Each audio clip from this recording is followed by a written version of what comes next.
That's all trip இது ஒரு auto மற்றும் கேப் புக்கிங் ஆப். டிரைவருக்கும் பேசஞ்சருக்கும் நடுவில் இந்த ஆப் இருந்துட்டு ரேட்டை தீர்மானிக்காம டிரைவரே ரேட்டை தீர்மானிக்கலாம். பேசஞ்சரும் அவங்க அர்ஜென்சியை பொறுத்து முடிவு எடுத்துக்கலாம். கீழே டிஸ்கிரிப்ஷன்ல இருக்க லிங்கை கிளிக் பண்ணி தட்ஸ் ஆல் ட்ரிப்பை டவுன்லோட் பண்ணி. நாமக்கல் மாவட்டம் பரமத்தி வேலூரில் அதிகாலை நடைபயிற்சி சென்ற பெண்ணை தெருநாய் கடித்து குதறியுள்ளது. இதுகுறித்த கூடுதல் விவரங்களை வழங்குவதற்காக நமது செய்தியாளர் ராஜு இணைப்பில் உள்ளார். ராஜு, அங்கு திருநாய்களை கட்டுப்படுத்துவதற்கு அதிகாரிகள் தரப்பில் என்னென்ன நடவடிக்கைகள் எடுக்கப்பட்டிருக்கிறது? அந்த பகுதி மக்களின் பிரதான கோரிக்கை என்னவாக இருக்கிறது?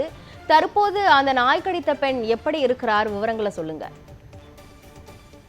வணக்கம் கிருஷ்ணன். நாமக்கல் மாவட்டம் பரமத்தி வேலூரிலிருந்து பாண்டமங்கலம் செல்லும் சாலையில் உள்ள கனரா வங்கி அருகே இன்று அதிகாலை சுமார் 6:30 மணிக்கு பெண் ஒருவர் இருசக்கர வாகனத்தில் நடன பயிற்சி செல்லும் பள்ளிக்கு சென்றுள்ளார். கீழே இருசக்கர வாகனத்தை நிறுத்திவிட்டு நடக்க முற்பட்டும் போது அங்கிருந்து ஒரு தெருநாய் அந்த பெண்ணை கதறி கடித்துள்ளது.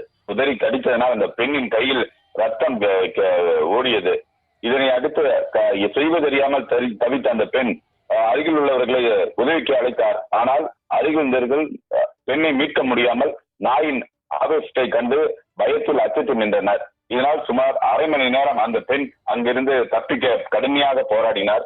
இதனை அடுத்து பெண்ணின் அழுகுரல் அலறல் சத்தம் சாலையில் சென்றவர்களை பாதித்த நிலையில் பொதுமக்கள் அனைவரும் ஒன்று சேர்ந்து நாயை துரத்த முற்பட்டனர். ஆனால் நாய் அங்கிருந்து செல்லாமல் குலைத்தவாறு துரத்த முயன்றவர்களை துரத்த வந்தது.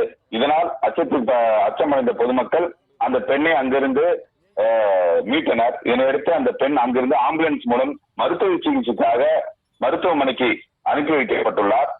வேலூர் பேரூராட்சிக்கு உட்பட்ட 4 ரோடு சந்திப்பு பகுதி அருகே நடந்த இந்த சம்பவம் பொதுமக்களை கடுமையாக அச்சத்தை ஏற்படுத்தியுள்ளது.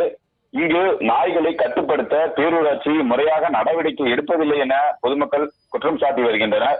இருந்தபோதிலும் பேரூராட்சி சார்பில் நாய்களை வாரத்திற்கு 2 முறை பிடிக்க வாகனங்களில் சென்று அவனை பிடித்து நாய்க்கு தேவையான கருத்தடை மேற்கொண்டு வருவதாகவும் சொல்கின்றனர். இந்த சாலையோரங்களில் அதிகாரிகள் நாய்கள் சுற்றுவதால் இருசக்கர வாகனம் செல்பவர்கள் மற்றும் பள்ளிக்கு செல்லும் மாணவர்கள் சாலையை கடக்க முடியாமல் தவிர்த்து வருவதாக பொதுமக்கள் குற்றம் சாட்டியுள்ளனர். கிருஷ்ணவேணி,